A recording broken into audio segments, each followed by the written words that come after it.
안녕하세요. 키노캔버스 별그물입니다. 날씨가 많이 더운데요. 다들 건강 유념하시길 바라겠습니다. 이번 시간은 영화로운 글감 2회차 시간인데요. 오늘 영화는 퍼스트 리폼드라는 작품이고, 오늘의 글감으로 정의에 있어 사랑과 분노는 어떻게 조화될 수 있을까라는 주제를 이야기해볼까 합니다.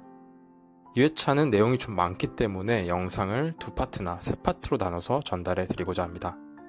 먼저 제가 퍼스트 리폼드라는 영화와 이 글감을 선정하게 된 계기에 대해서 좀 말씀을 드리고 싶습니다. 우리가 어떤 정의로운 가치를 지향할 때는 두 가지 감정적 차원이 있다고 생각합니다. 바로 사랑과 분노인데요.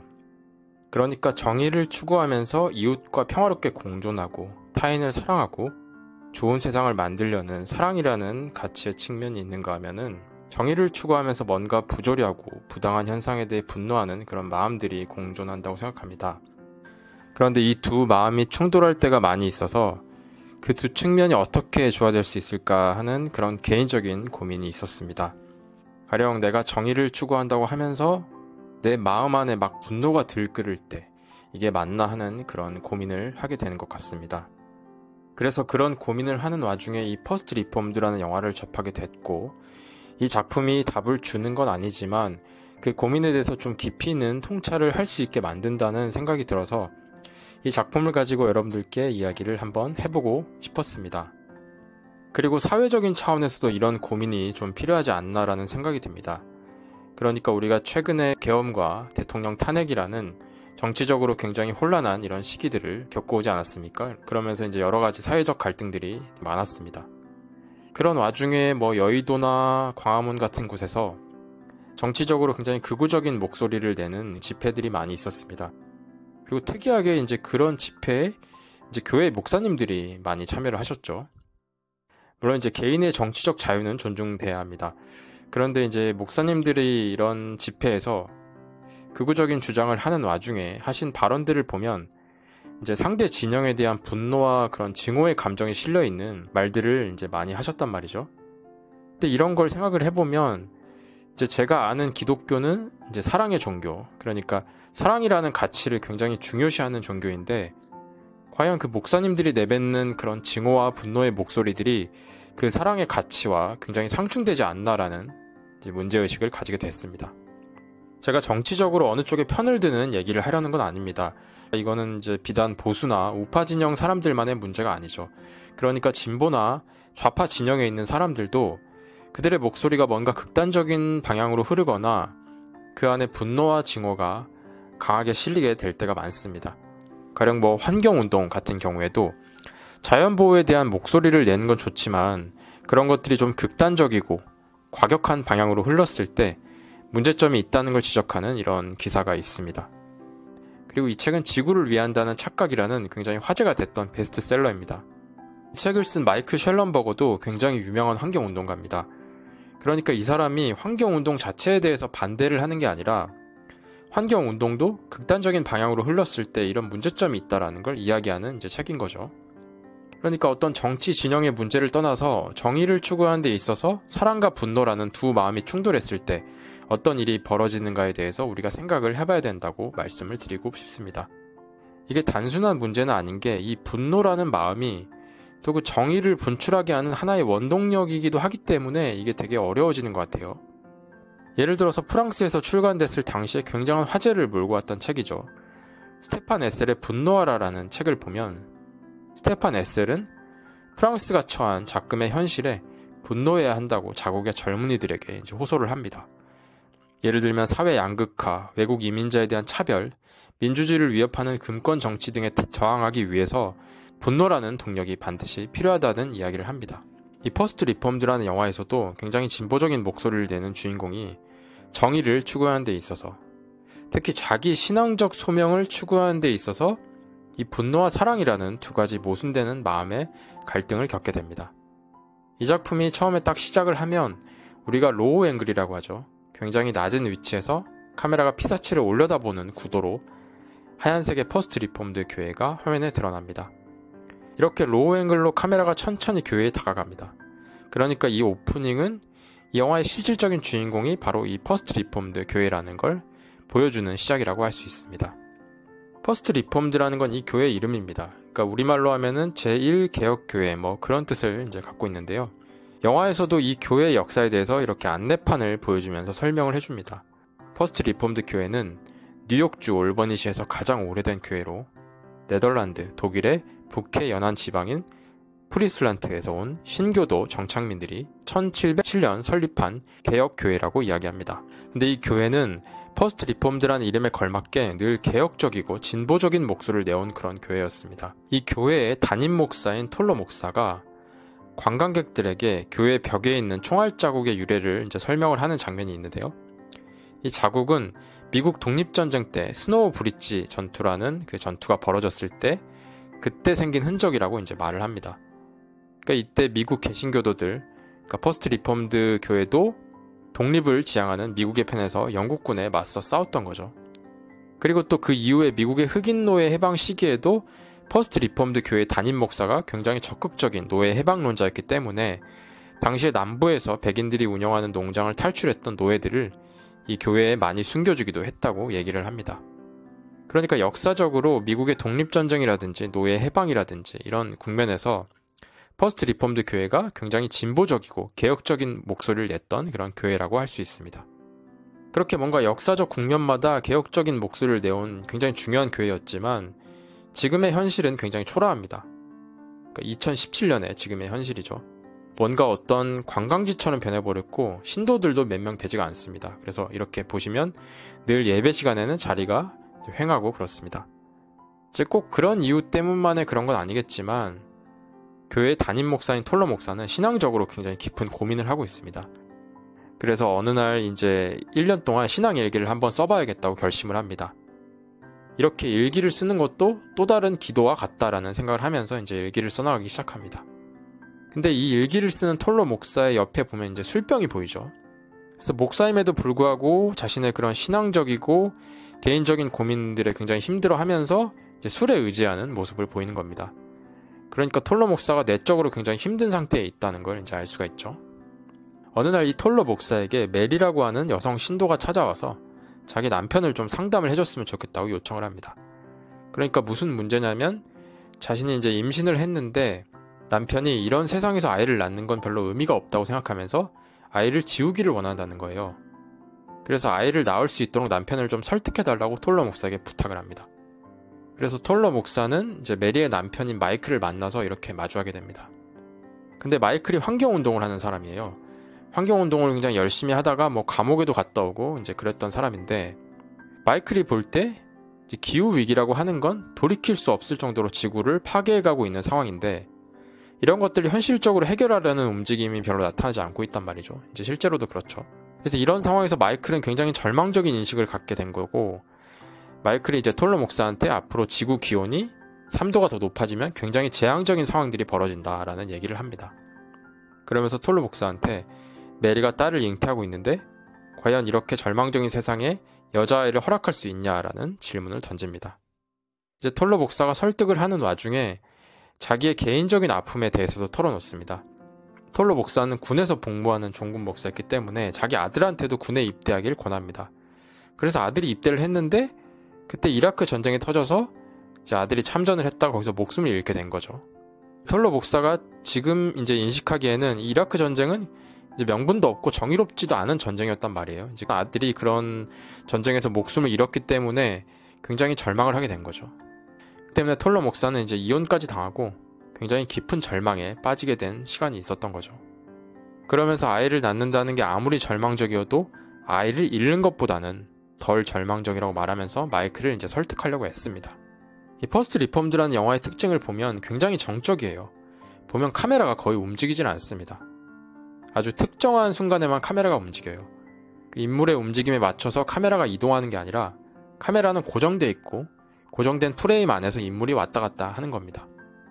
예를 들면 톨러 목사가 이렇게 왼쪽에서 오른쪽으로 갔다가 프레임 밖으로 빠져나가는데 이런 식으로 화면은 고정되어 있고 인물들이 프레임 안과 밖을 이렇게 오가는 식으로 영화가 구성이 되어 있어요. 근데 이렇게 정적인 영화를 연출한 배경을 이해하려면 이 영화를 만든 폴 슈레이더 감독의 영화 세계를 한번 살펴볼 필요가 있습니다. 폴 슈레이더는 굉장히 팔방미인 같은 사람인데 감독으로서도 여러 굵직한 작품들을 연출했지만 또 각본가로서도 유명하고 영화 이론을 탐구했던 평론가이기도 합니다. 각본가로서는 특히나 봉준호 감독이 아카데미 영화 시상식에서 굉장히 커다란 존경의 마음을 전달했던 미국의 전설적인 감독이죠. 마틴 스콜세제 감독의 대표작들, 예를 들면 택시 드라이버, 성난 황소, 그리고 그리스 도체우의 유혹 같은 이런 마틴 스콜세제의 대표작들의 각본을 폴 슈레이더가 썼습니다. 특히나 퍼스트 리폼드가 이렇게 정적인 색깔을 갖게 된 건 폴 슈레이더가 평론가로서 갖고 있던 평소의 관심사와 관련이 깊은데요. 폴 슈레이더가 평론가로서 내놓은 굉장히 유명한 책이 있습니다. 바로 영화의 초월적 스타일이라는 책입니다. 이 책은 1972년에 초판이 나왔고 오랜 세월이 흐른 2018년에 개정판이 나왔는데요. 초판의 제목은 영화의 초월적 스타일, 오즈 브레송 드레이어입니다. 그러니까 폴 슈레이더는 영화사에 커다란 이름을 남긴 작가들이죠.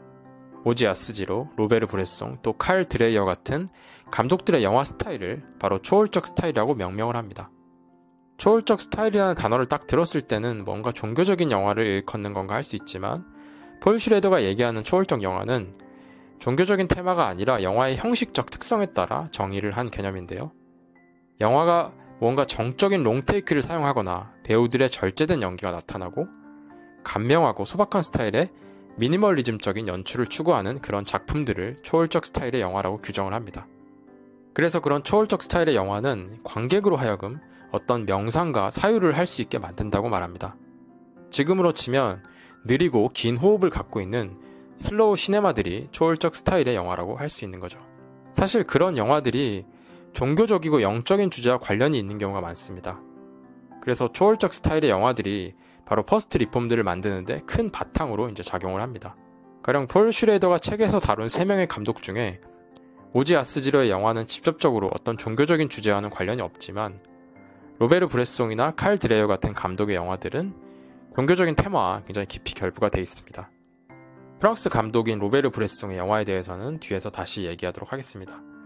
덴마크 감독인 칼 드레이어의 영화, 예를 들면은 잔다르크의 기적이나 오데트 같은 영화들은 신의 부재와 침묵 속에서 인간이 겪는 고통, 인간의 종교적 구원에 대해서 다루고 있습니다. 폴 슈레이더가 책 개정판에서 3명의 감독에 덧붙여서 러시아 감독인 안드레이 타르코프스키, 그리고 그리스 감독인 테오 앙겔로플로스, 그리고 헝가리 감독인 벨라타리의 영화들도 초월적 스타일의 영화로 규정하면서 추가적으로 논의를 하고 있는데요. 이 감독들 역시도 종교적이고 영적인 주제를 다루는 작가들로 유명합니다. 타르코프스키의 영화 솔라리스, 거울, 희생 이런 작품들은 퍼스트 리폼드를 만드는데도 큰 영향을 준 것으로 알려져 있습니다. 특히 퍼스트 리폼드의 공중부양 장면이 나오는데 이 장면은 타르코프스키의 거울에서 영감을 얻은 걸로 알려져 있습니다. 테오 앙겔로플로스 감독은 신의 침묵이라는 실존적 상황에서 인간이 겪는 고독과 절망에 대해서 깊이 있게 다룬 감독으로 유명합니다. 테오 앙겔로플로스는 유랑극단, 안개 속의 풍경, 율리시즈의 시선 같은 작품들로 유명합니다. 벨라타르 역시 신이 부재하는 상황에서 인간이 겪는 극한의 절망과 고독을 그린 걸로 굉장히 유명한 작가입니다. 사탄 탱고라든지 토리노의 말이라는 이런 영화들로 유명하죠. 특히나 사탄 탱고는 러닝타임이 무려 7시간 18분에 달하는, 그러니까 굉장히 여러 측면에서 지독한 영화로도 유명한 작품이죠. 폴 슈레이더 역시 자신이 평론가로서 탐구했던 이런 초월적 스타일의 영화에 깊은 애착을 갖고 있었고, 감독으로서도 뭔가 내가 초월적이고 영적인 영화를 만들어야겠다는 마음을 오랫동안 품고 있었다고 합니다. 퍼스트 리폼드에 큰 영향을 준 작품이 또 폴란드 감독인 파벨 파블리코프스키의 이다라는 영화가 있는데요. 이다 역시도 굉장히 정적이고 미니멀한 초월적 스타일의 영화라고 할 수 있죠. 폴 슈레이더가 이다라는 작품의 팬이어서 어느 날 파벨 파블리코프스키 감독과 저녁 식사를 했는데 이 감독이 당신이 오히려 저예산으로 프로젝트를 진행하면 그런 영적인 영화를 만들 수 있을 거라는 얘기를 했다고 합니다. 마침 폴 슈레이더가 자기한테 주어진 영화 예산이 줄어든 상황이었는데 오히려 이렇게 자금 조달이 어려워진 상황에서 내가 예전부터 생각했던 그런 영적인 영화를 만들 수 있겠다는 이런 생각을 하면서 퍼스트 리폼드의 시나리오를 쓰기 시작했다고 합니다. 이 퍼스트 리폼드라는 영화의 모태가 된 작품이 바로 로베르 브레송의 어느 시골 본당 신부의 일기라는 영화입니다. 그리고 이 시골 본당 신부의 일기는 가톨릭 문학의 정수라고 평가를 받는 조르즈 베르나노스의 어느 시골 신부의 일기라는 소설을 원작으로 하고 있습니다. 이 작품들은 톨로 목사처럼 신앙심은 깊지만 현실적인 어려움으로 이제 고뇌하는 목사의 내면 풍경들을 보여주는 작품인데요. 어느 시골 신부의 일기라는 작품의 한 대목을 제가 낭독을 해드리도록 하겠습니다. 나는 내 일기의 이 첫 몇 장을 읽어보았으나 아무런 기쁜 마음도 들지 않는다. 일기를 쓰려고 마음 먹기까지 꽤나 성찰한 것은 사실이다. 그렇다고 해도 별 안도가 되지 않는다. 기도가 습관이 된 사람에게는 성찰이란 너무나 흔한 어떤 알리바이, 특정 의도 속에 자신을 굳히려는 은밀한 방편이 되곤 한다. 이성적으로 따진다는 것이 우리가 원하는 바를 어둠 속에 감춰놓고 그 속에 쉽게 내버려두는 일이 되곤 한다. 내용적인 측면에서 퍼스트 리폼드에 많은 영향을 준 작품이 잉마르 베리만의 겨울빛, 타르코프스키의 희생, 칼 드레이의 오데트라는 작품인데요. 이 겨울빛이라는 영화에서도 현실적으로 어려운 상황에 처한 목사, 그러니까 신도도 별로 없고 개인적으로는 신앙적인 의심으로 신에 대한 믿음이 흔들리는 그런 목사가 나옵니다. 이 작품에서도 핵전쟁에 대한 두려움을 토로하는 어떤 신자가 찾아와서 목사와 상담을 하는 그런 장면이 있습니다. 그러니까 퍼스트 리폼드에서 톨로 목사가 기후 위기에 대한 두려움을 토로하는 마이클과 이제 상담을 하는 것과 비슷한 장면이죠. 안드레이 타르코프스키 영화 희생도 퍼스트 리폼드에 많은 영향을 미쳤는데, 퍼스트 리폼드가 기후 위기를 얘기한다면 이 희생이라는 작품에서는 핵전쟁으로 세상이 멸망할 위기가 닥쳐옵니다. 그렇게 세상이 망할 절망적인 상황이지만 신은 침묵하고 있고 영적으로 그걸 타개해 나갈 방법은 잘 보이지 않고 이제 그런 상황들이 퍼스트 리폼드의 톨로 목사가 처한 상황들과 이제 비슷하다고 할 수 있습니다. 칼 드레이의 오데트라는 영화도 퍼스트 리폼드에 큰 영향을 미친 작품인데요. 오데트는 덴마크 말로 말씀을 뜻합니다. 이 오데트라는 영화는 특히나 퍼스트 리폼드의 결말에 큰 영감을 준 걸로 알려져 있습니다.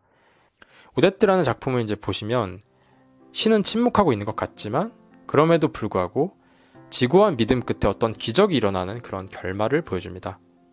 퍼스트 리폼드를 좀 깊이 있게 감상하고 싶으시다거나 초월적 스타일의 영화에 대해 탐구하고 싶으신 분들은 제가 말씀드린 이런 작품들을 한번 감상을 해보셔도 좋을 것 같습니다. 퍼스트 리폼드에도 굉장히 종교적이고 영적인 테마와 은유들이 많이 등장을 합니다. 예를 들면 이제 마이클이 톨로 목사에게 지금 내 딸이 태어나서 2050년이 되면 제 아이가 33살이 될 거라고 이제 이야기를 하는데요. 마이클이 2050년이라는 시점을 말한 이유는 2050년이 바로 기후위기가 돌이킬 수 없을 정도로 심각해져서 어떤 재앙적인 상황이 펼쳐지는 그런 시기로 예측되기 때문입니다. 예수님이 십자가에 못 박힌 나이가 바로 33살입니다. 그러니까 예수님이 인류의 죄를 짊어지고 십자가에 못 박힌 것처럼 2050년이 되면 마이클의 딸도 33살이 될 텐데 그 아이가 어른들의 환경 파괴로 초래된 재앙적인 세계에서 예수님과 같은 그런 희생양이다라는 뜻을 내포하고 있습니다. 이런 식으로 이제 이 퍼스트 리폼드라는 영화를 보면은 그런 성경적인 은유들이 되게 많이 나옵니다. 또 예를 들면은 톨로 목사의 톨로라는 이름은 종직이라는 뜻을 갖고 있습니다. 종직이는 아시겠지만 기독교에서 종교적인 의무와 봉사를 수행하는 사람을 뜻합니다. 그리고 이제 메리라는 여성이 굉장히 중요한 인물로 등장을 하는데요. 그 메리라는 영어 이름은 라틴어로 마리아를 뜻하기 때문에 여기서 메리는 예수님의 어머니인 성모 마리아나 예수님의 제자였던 마리아 막달레나를 이제 은유한다고 볼 수 있습니다. 마이클은 히브리어로 미카엘을 뜻하는데 이제 미카엘은 요한계시록을 보면 사탄과 싸우는 대천사입니다. 또 톨로의 죽은 아들의 이름도 요셉입니다. 그래서 이렇게 성경과 영적인 테마를 뜻하는 은유적인 요소 이외에도 영화를 보면은 톨로 목사가 욥기나 요한계시록 같은 그 성경 말씀을 직접 인용을 하기도 하는데요. 이런 성경적인 은유나 상징, 인용이 영화를 이해하는 데 굉장히 중요한 요소로 작용을 합니다. 네, 오늘은 퍼스트 리폼드라는 작품을 이해하는 데 중요한 배경이 되는 부분들에 대해서 주로 이야기를 해봤는데요. 일단 오늘 시간은 여기서 마치도록 하겠습니다. 영화로운 글감 2회차 두 번째 파트에서 오늘 이야기에 이어지는 내용들을 다루도록 하겠습니다. 네, 시청해주셔서 감사합니다.